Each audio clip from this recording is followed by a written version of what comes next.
It always starts the same way, with someone at the top of the chain barking out orders they barely understand, with satellite images, red dots, and a grid sector blinking like a heartbeat, with the words no pilot wants to hear, but every good one remembers. Any plane will do. They say it like aircraft are all the same, like speed, altitude, and steel nerves are interchangeable. They say it when panic sets in, when troops are trapped, when the sky is empty and the enemy is closing in. But today, the Major forgot one thing. He forgot what happens when you call for any plane, and the one that answers is hers. Welcome to the Storyscape, where quiet strength meets impossible moments. We bring you the stories they never tell in headlines, the ones where courage hides in silent place. If stories of silent heroes and high-altitude miracles move you. The briefing tent at Forward Operating Base Granger was a mess of static, flickering screens and half-shouted updates. Major Halverson stood at the center of it all, sleeves rolled, neck veined with frustration, eyes darting between heat maps and a comms unit that wouldn't stabilize. Sector Lima 9 is lighting up. We've got 3 Humvees boxed in by armor. Mortars inbound, no overhead. I need firepower on that ridge in under 7 minutes. What do we have?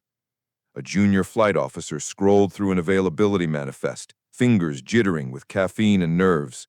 F-16's grounded from maintenance. Drones are refueling. We've got 1 airframe armed and fueled. Halverson's eyes snapped to him. Which? An A-10C? Hangar C-12? The room paused. Someone let out a quiet, involuntary exhale. Another just muttered, "No way." He didn't catch it. An A-10? That old slub. Does it still fly? The ground crew say it's been maintained, fully loaded, combat ready. Fine, Halverson said dismissively. Any plane will do. Send it. He should have chosen his words more carefully, because 500 meters away, inside the shadowed steel ribcage of hangar C-12, Captain Aria Keller was already climbing into the cockpit. No one had seen her fly in almost a year. She didn't disappear because she broke. She disappeared because command didn't know where to put her. Her methods were too unconventional, her loyalty too focused, her silence too deep. The kind of silence that either comes from trauma or from someone who already knows exactly what they're capable of and doesn't need to prove it. Ashfall, her A-10, sat in the dark like a chained beast. Its belly was heavy with 30mm shells, its wings thick with ordnance, and across the fuselage were the faded scratches and carbon burns of a dozen missions no one talked about anymore. A ghost plane for a ghost pilot. Her fight suit creaked as she settled in. No crew chief directed her, no ground crew waved signals. They just watched. One whispered, "She's really doing it." And she was. Inside the war room, Halverson finally looked up as a new blip appeared on the screen. Call sign, Ashfall. He squinted. Who the hell is flying that thing? The junior officer stared at his tablet, pale. Captain Aria Keller, sir. Halverson froze. You said any plane, Major, someone muttered from the back. Keller's voice crackled to life on the comms net. Control, this is Ashfall. Wheels up in 60, confirming tasking to Lima 9. The voice was calm, clipped, not a hint of hesitation. Affirmative, Ashfall, replied the tower. You are lone air support, multiple mortar nests, light armor, hostile positions advancing from eastern ridge, friendly troops boxed behind rock line. You'll be first on station. Understood, Ashfall. Lighting the sky. Ashfall rolled from the hangar, engines growling like thunder throttled behind steel. The tower watched the takeoff clearance light blink green. She didn't wait. With one smooth pull, The A-10 screamed down the strip and lifted into the rising desert heat. Back in the command center, the entire room went quiet, because anyone who had been in country long enough knew what Ashfall meant. 5 minutes later, Keller was in the clouds. Below her, the ridge lines were jagged teeth stretching across scorched earth, and tucked inside them, somewhere barely visible through shifting plumes of sand and smoke, were men and women clinging to the last of their ammunition, praying someone saw their last ping. She did. Her HUD lit up with triangulated coordinates. She banked right, pulled the nose low, and scanned. Control, this is Ashfall. Visual on smoke. Friendlies at marker Lima 9 actual. I see 2 mortar flashes, elevated position. Confirmed target lock. Confirmed, Ashfall. She smiled. Small. Focused. Time to remind them why the A-10 never dies. She flipped the master arm switch. Targeting reticle bloomed bright red. GAU-8 cannon spun up with a mechanical growl that sounded like hunger. Keller dove. The A-10 howled down the canyon like something sent by a god with a grudge. The first burst tore through the mortar nest like it was paper, a spray of fire and dust that obliterated 3 enemy fighters before they even realized she was above them. The second pass silenced the second position, this time with a controlled arc of rockets that turned rocks into shrapnel. Below, the pinned soldiers began to move, cautiously, then faster, emboldened by the thunder screaming overhead. On the ground, one of the infantry radioed in. "Who the hell is that up there?" The reply came from someone behind the tactical desk at Fob Granger. "That's Ashfall. Captain Aria Keller." Another voice chimed in. "She's not part of your air wing?" "No, she is the air wing." On her third pass over Lima 9, Aria let the Warthog breathe.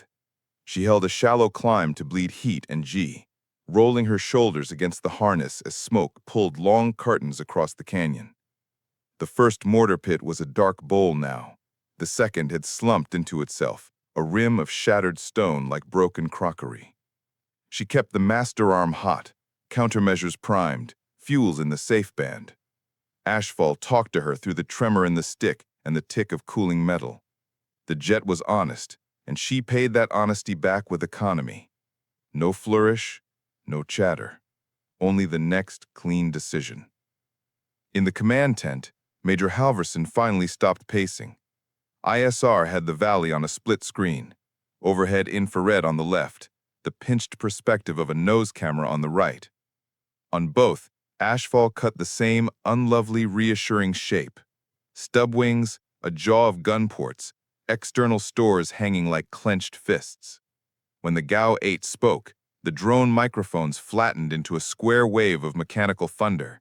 And then, just as abruptly, the battlefield fell into that vacuum of sound you only hear after a door slams and before anyone remembers what to say. Ground comms found their breath first. Squad leaders called names instead of numbers. A medic, still sliding on gravel, cursed from relief rather than fear. Someone laughed too loud and then apologized to nobody. The pinned element began to rise in pairs, rifles out, discipline returning as if a hand had lifted from the top of their helmets. Above them, Aria leveled into the wind and finally keyed her mic. "Ashfall on station, I have your orange. Working East Ridge to Wash. Call smoke if you lose me."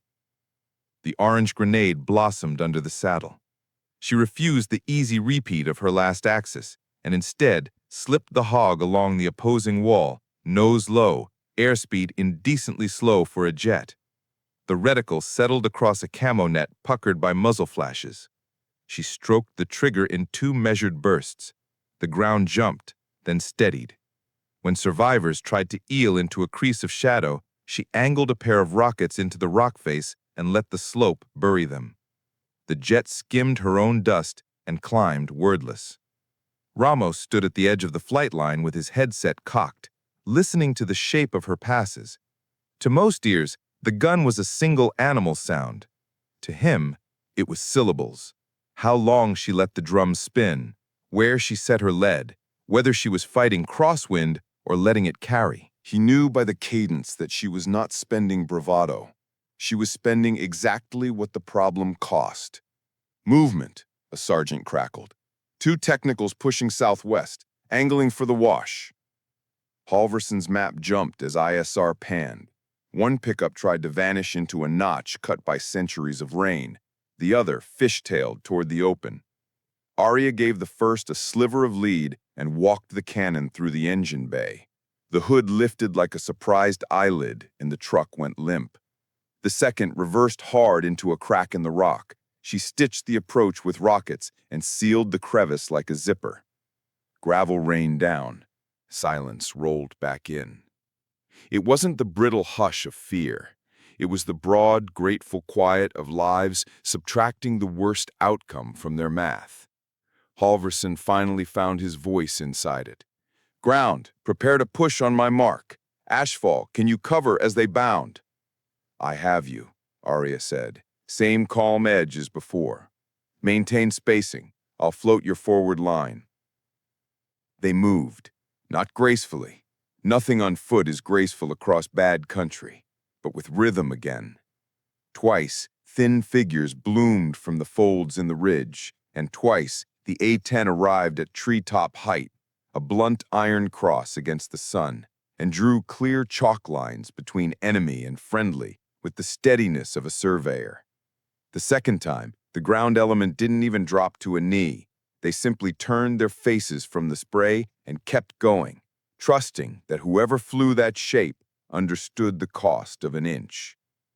When they took the saddle, the net filled with smaller noises. Canteen sloshed, Velcro hissed. Someone muttered a prayer that was really a thank you to physics. Aria widened to a racetrack orbit and looked not at what had been cleared, but at what had not yet acted. Good opponents saved a second act. They built their traps for when you were most certain. "Control," she said. "Request drone angle west of the saddle. Intermittent IR flicker on the shale outcrop."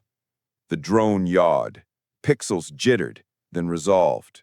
A bruise-colored pulse tucked under a lip of rock, too regular for geology. Halverson felt the cold drop in his throat. "Possible man-pads," he said, already hating the word possible. "They expect a climb," Aria replied. "They built it for the victory lap." She stayed low, altitude unwound. The canyon narrowed until it felt like the jet was threading a keyhole. At the last second, she feathered the rudder and dragged a curtain of dust across the outcrop. Flares popped like white suns behind her. The missile took the bright lie and vanished into grit. Before the haze settled, she yawed the nose a hair and put half a dozen rounds where the pulse had been. Stone and softer things separated.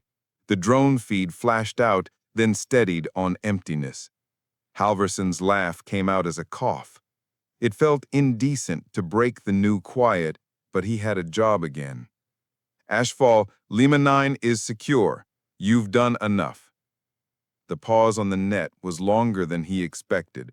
When she answered, it wasn't performance, it was policy. "No one says that until everyone is counted. Finish your sweep. I'm overhead."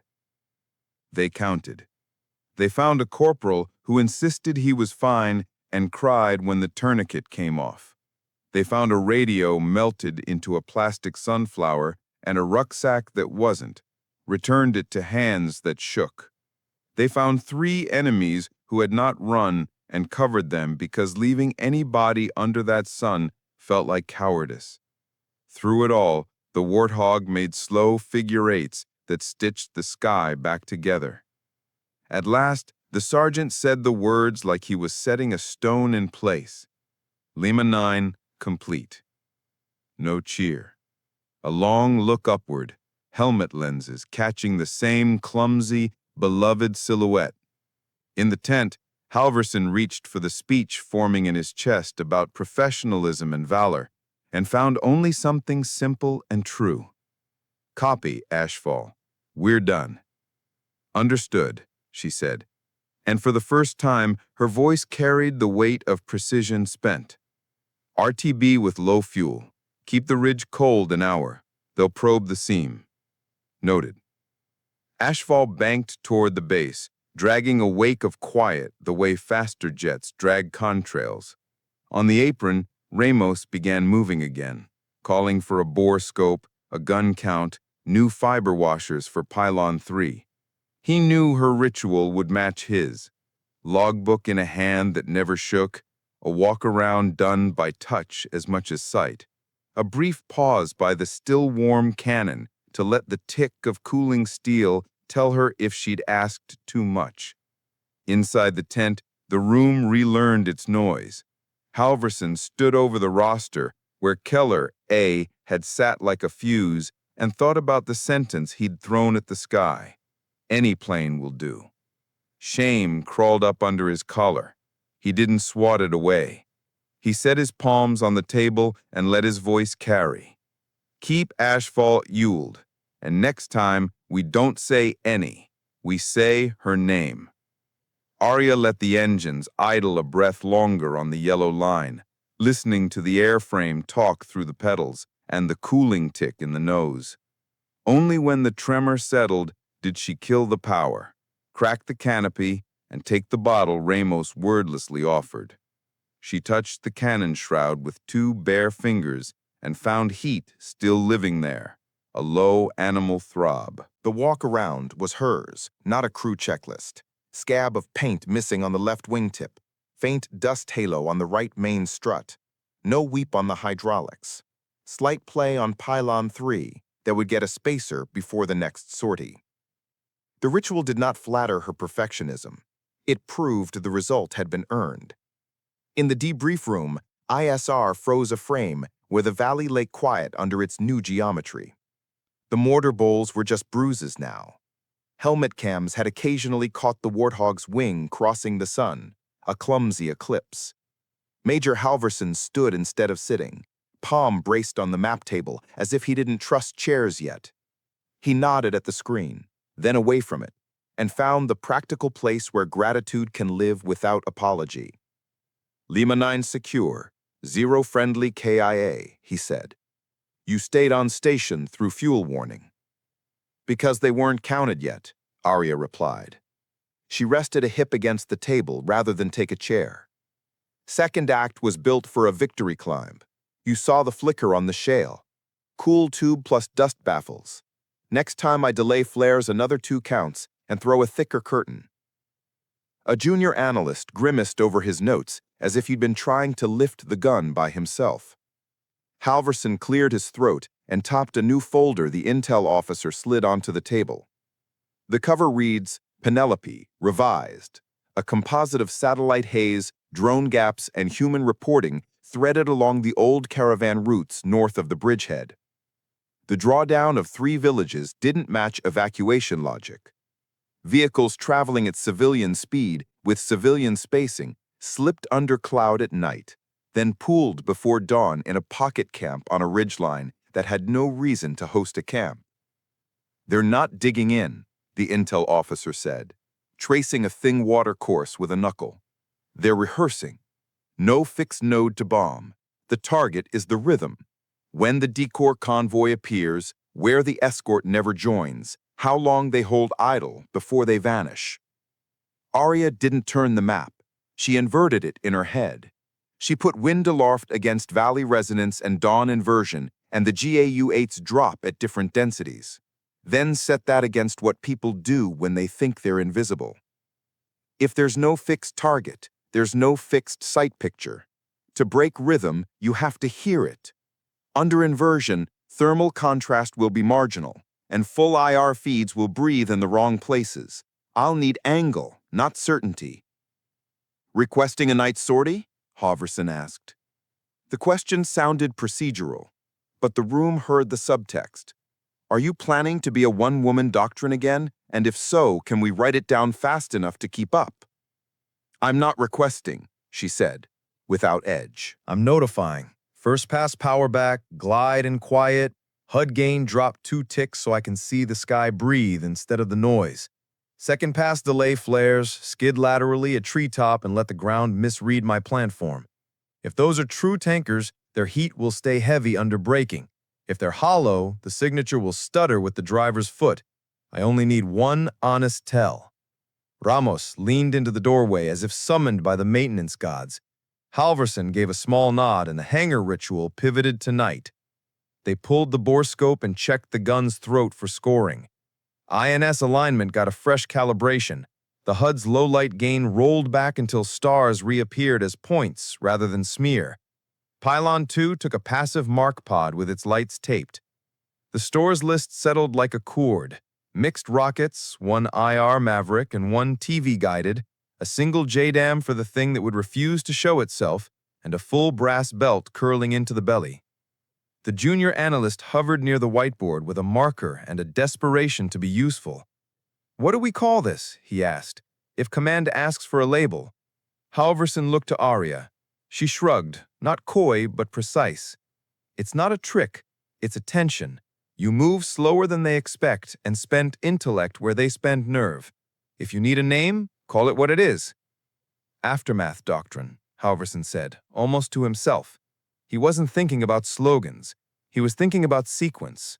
Shock, silence, count, then the part most units skip because it feels like waiting. Keep the field cold so the second act dies in place. He wrote Aftermath on the corner of the map and felt less foolish than he expected. They shaped the brief into something a staff could read. No sermons about valor, no poetry. Assumptions: decoy movement along historic routes, denial of persistent overhead, traps set for climbing jets. Method: sub-audible ingress, asymmetric axes, dust curtains as counter-IR, fuel margins spent in loiter rather than speed. Risks: shoulder-fired envelope in broken terrain, thermal mirage under inversion, pilot workload at low-altitude night.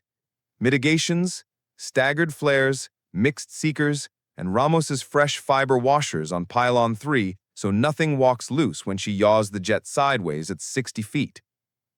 When the forms were signed badly, the pens always ran thin after long days, Halverson stopped her at the door. The earlier swagger had burned off, leaving a specific, practical respect. "I know you don't do speeches, but I need one sentence for the people who think any plane is a strategy. Say persistence beats glamour. Say we're not fighting for skies, we're fighting for minutes. If they understand that, they'll stop asking for speed and start asking for company." Ramos met her at C-12 with a rag, a torque wrench, and a grin that was almost a prayer. The crew had already taped over every glint that could betray her. They'd chalked a new line on the floor where Ashfall liked to stop, as if the airplane were a stubborn horse that needed the same stall. Aria climbed the ladder, slid into the seat, and made the cockpit small again, with the economy of a person who lives there more comfortably than she lives anywhere else. The startup was a low-light fugue, warning lights muted, screens dimmed until the world outside was brighter than the world in. The engine spooled not to announce themselves, but to hum beneath hearing. Tower gave her the strip with the same caution people use offering a blade handle first. Ashfall, cleared for night operations, report established. She eased onto the taxiway and let the nose light stay dead. The runway spilled ahead, a darker stripe on the dark. When the throttles went forward, the jet moved as if reluctantly, a weight deciding to become speed. She did not yank it into the air. She let the ground fall away. At 200 feet, she pulled the power back, and the engine sank to a whisper that was almost not there.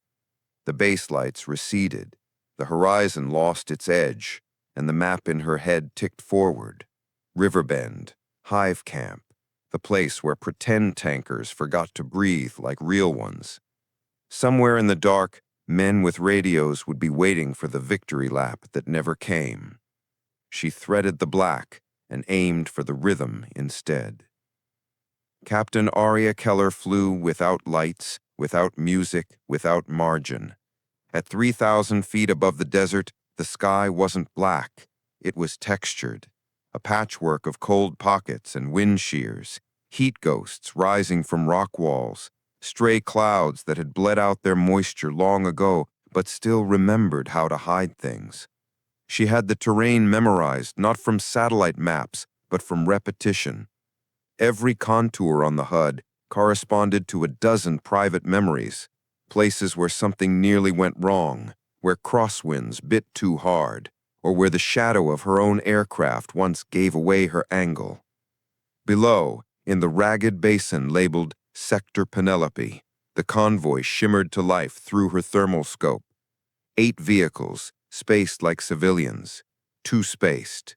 Their heat signatures were irregular, intentional. Someone had planned this display for surveillance drones, not for human eyes. Aria didn't blink. She'd seen parades before.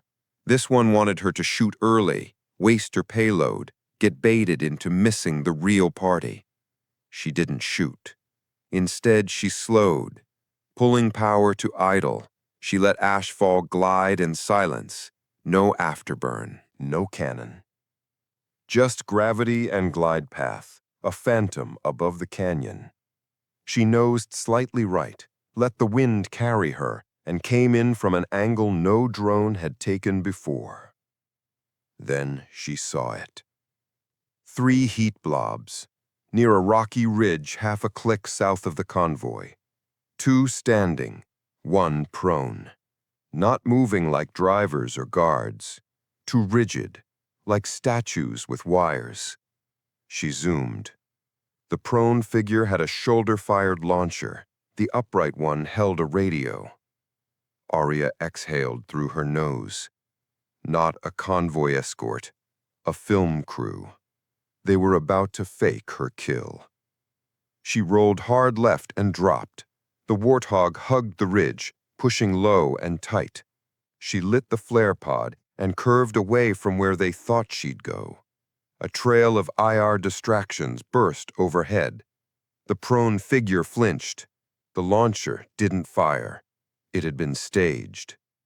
But the real shooter? That came 3 seconds later from the opposite canyon wall. Lock warning screamed. Missile in the air. She yanked the stick, rolled over into the valley like a falling hammer. Flares out, throttle wide. The missile missed her canopy by a meter and flared against her engine wash. The Warthog shook, but held. Another lock. She didn't wait this time. She flipped to guns. Targeting data was dirty, nothing clear on screen, but she didn't need clean. She needed shape. The canyon wall flashed a muzzle. She fired. 30 rounds, short burst. The wall bled smoke. The lock tone died. Above, the fake convoy started to scatter. Now it was real. Aria broke climb and circled the basin, not for safety, but to mark. She released a loiter flare, one that pulsed IR every 5 seconds and painted the kill zone on a timer. Ashfall's signature vanished briefly behind a rock outcrop. That's when she came back around. This time, she used the Maverick. IR seeker engaged. The civilian truck, third in the line, was running hot. Too hot. She tagged it and released.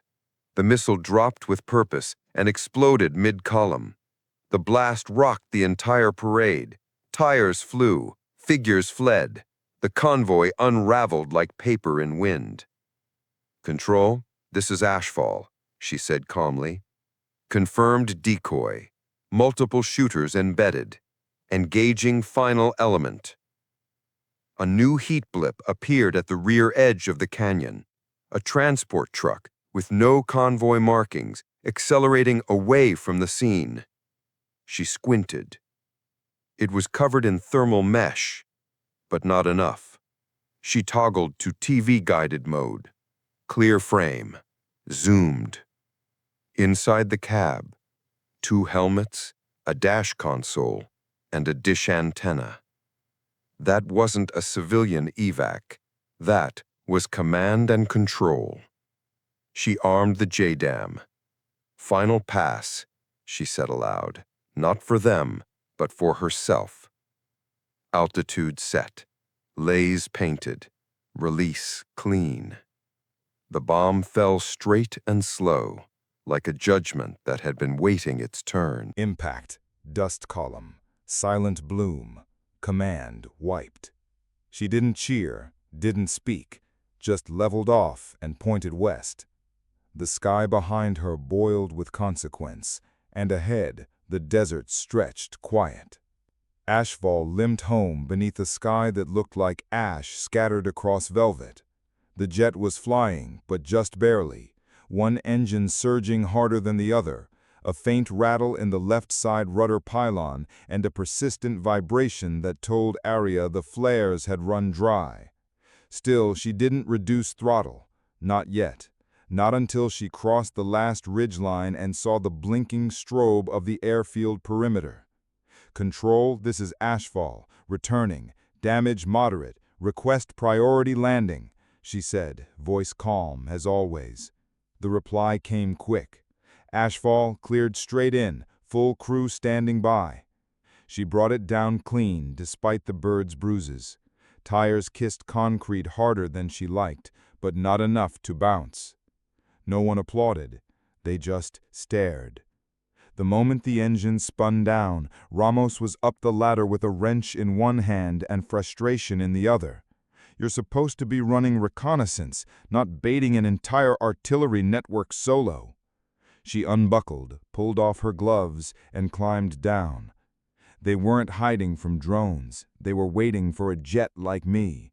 Figured they'd catch one with too much ego and not enough instinct. He raised a brow. And they got instinct. Inside the war room, the mood was different.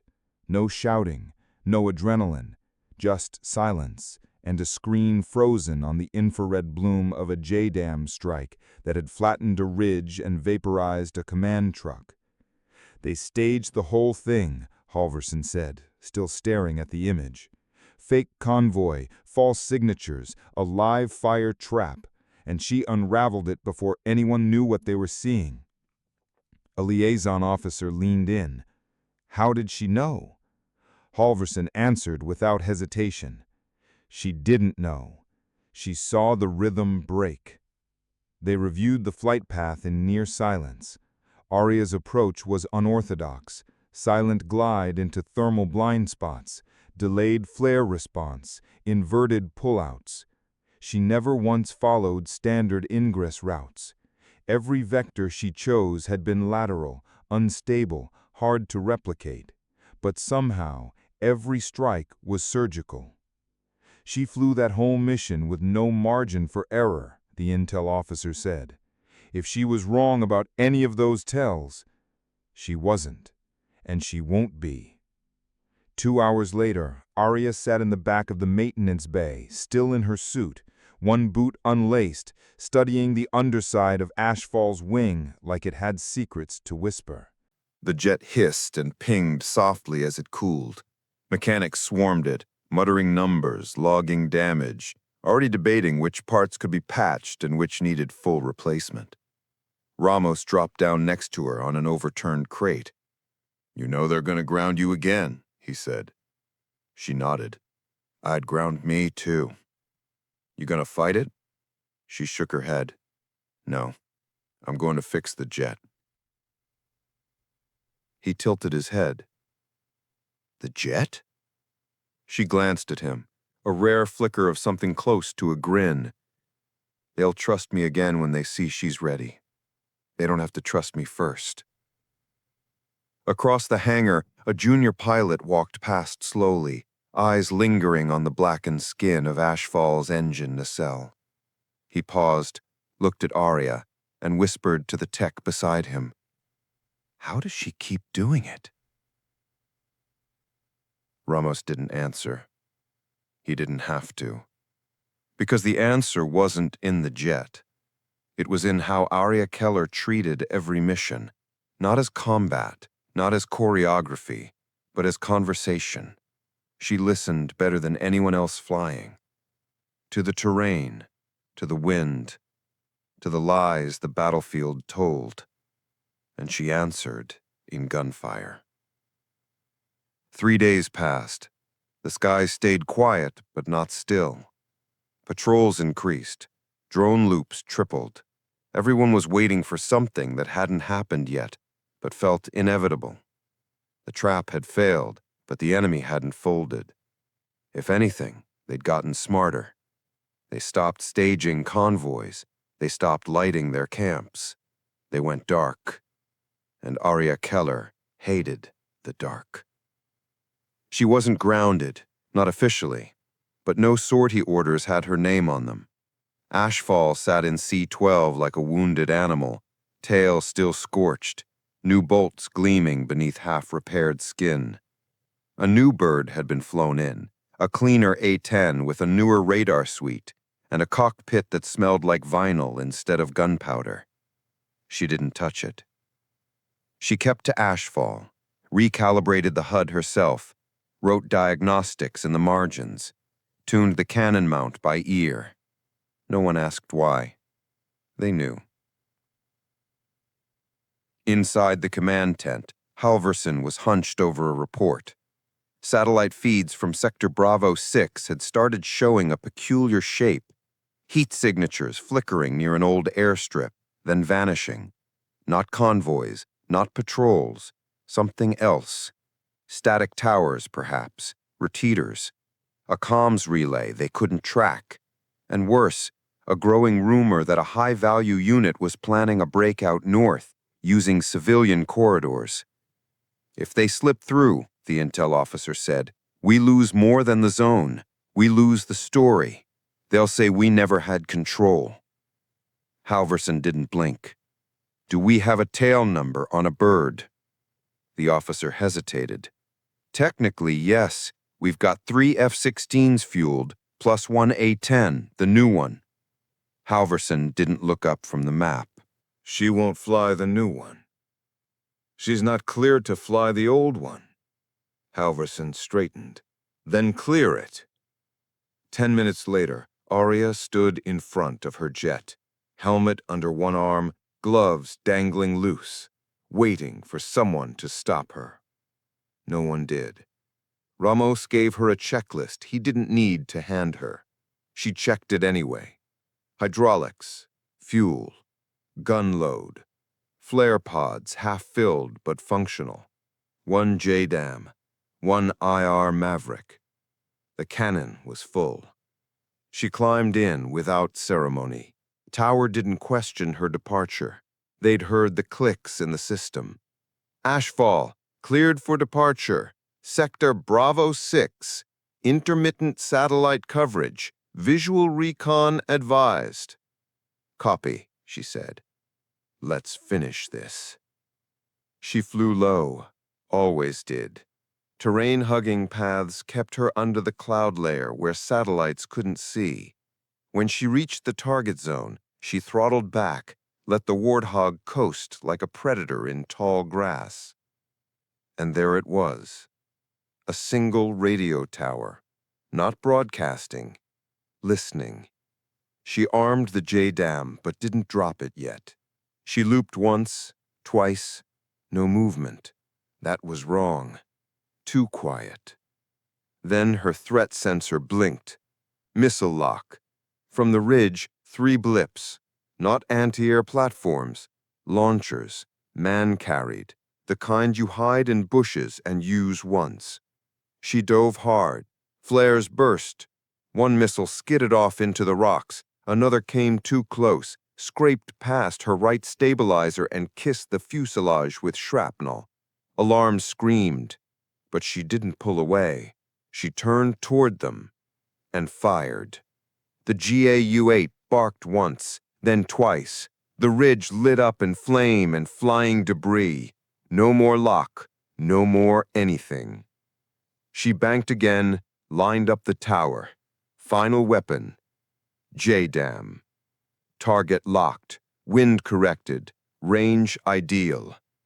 She whispered, "Good night," and released. The bomb fell clean and true. When it struck, the tower didn't just collapse, it disintegrated. Whatever signal they were hiding, whatever they were waiting to send, never got sent. Ashfall pulled out low, trailing smoke. Back at base, the tower feed glitched once, then cut to black. Ramos was already rolling a repair cart toward C-12 before she touched down. No one else moved. No applause, no welcome.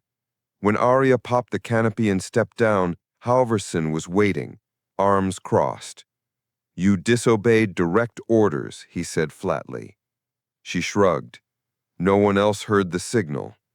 He nodded, just once. "You still shouldn't be flying that jet." She looked at Ashfall, at the burn marks, the patchwork panels, the seams that held even when nothing else did. "You're right," she said, "but I didn't fly it for them." Halverson narrowed his eyes. "Then who?" She met his gaze. "For the silence," and walked back into the hangar.